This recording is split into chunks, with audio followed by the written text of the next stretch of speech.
നമസ്കാരം. ലഹരി ഉപയോഗവുമായി ബന്ധപ്പെട്ട് 3 മണിക്കൂറിലധികം നീണ്ട ചോദ്യം ചെയ്യലിനൊടുവിൽ നടൻ ഷൈൻ ടോം ചാക്കോ അറസ്റ്റിൽ.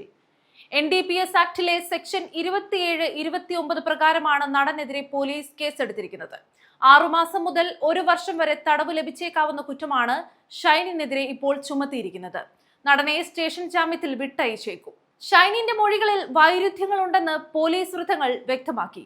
ഡാൻസ് ഓഫ് സംഘം അന്വേഷിച്ചെത്തിയ ഇടനിലക്കാരൻ സജീറിനെ അറിയാമെന്നാണ് ഷൈൻ മൊഴി നൽകിയത്. നടന്റെ ഗൂഗിൾ പേ രേഖകളും വാട്സാപ്പ് ചാറ്റും പോലീസ് പരിശോധിച്ചിട്ടുണ്ട്. ഫോൺ രേഖകൾ പരിശോധിച്ചതും നിർണായകമായി. ലഹരി ഇടപാടുകാരനെ ഫോൺ വിളിച്ചത് എന്തിനെന്ന് വിശദീകരിക്കാൻ ഷൈനിനായില്ലെന്നും പോലീസ് വ്യക്തമാക്കി. എറണാകുളം ജില്ലാ ആശുപത്രിയിൽ എത്തിച്ച ഷൈനെ വൈദ്യപരിശോധനയ്ക്ക് വിധേയമാക്കി. രക്തം, മുടി, നഖം എന്നിവ പരിശോധിച്ചു.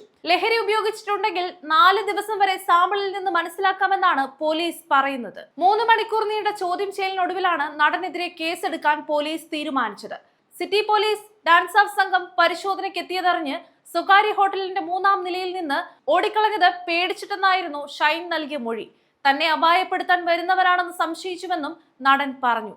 രാവിലെ 10ഓടെയാണ് ചോദ്യം ചെയ്യലിനായി ഷൈൻ എറണാകുളം നോർത്ത് പോലീസ് സ്റ്റേഷനിലെത്തിയത്. രാവിലെ സ്റ്റേഷനിലെത്തിയ ഷൈൻ മാധ്യമങ്ങളോട് പ്രതികരിക്കാതെയായിരുന്നു സ്റ്റേഷനിലേക്ക് കയറിയത്. 32 ചോദ്യങ്ങളടങ്ങിയ പ്രാഥമിക ചോദ്യാവലി പോലീസ് തയ്യാറാക്കിയതായി നേരത്തെ റിപ്പോർട്ടുണ്ടായിരുന്നു. സിറ്റി പോലീസ് ഡാൻസ് ഓഫ് സംഘം പരിശോധിക്കാൻ എത്തിയതറിഞ്ഞ് നടൻ ഷൈൻ ടോം ചാക്കോ കൊച്ചിയിലെ സ്വകാര്യ ഹോട്ടലിന്റെ 3-ാം നിലയിൽ നിന്ന് അതിസാഹസികമായി ചാടി കടന്നുകളഞ്ഞ ദൃശ്യങ്ങൾ പുറത്തുവന്നത് വൻ വിവാദമായിരുന്നു. കൊച്ചി നോർത്ത് പാലത്തിന് സമീപമുള്ള ഹോട്ടലിൽ താമസിച്ചിരുന്ന മുറിയുടെ ജനൽ വഴി താഴത്തെ നിലയിലുള്ള പുറത്തേക്കുള്ള ഷീറ്റിലേക്കും അവിടെ നിന്ന് 1-ാം നിലയിൽ നിന്ന് കാർപോർച്ചിന് മുകളിലുള്ള സ്വിമ്മിംഗ് പൂളിലേക്കും ഷൈൻ ചാടുകയായിരുന്നു. ഇവിടെ നിന്ന് കയറി സ്റ്റെയർകേസ് വഴി ഹോട്ടൽ ലോബിയിലെത്തി പുറത്തേക്ക് രക്ഷപ്പെട്ടു. തലയിൽ തൊപ്പി വെച്ചായിരുന്നു പുറത്തേക്ക് ഓടിയത്. 2018 ലഹരി ഉപയോഗ കേസിൽ നടൻ അറസ്റ്റിലുമായിരുന്നു.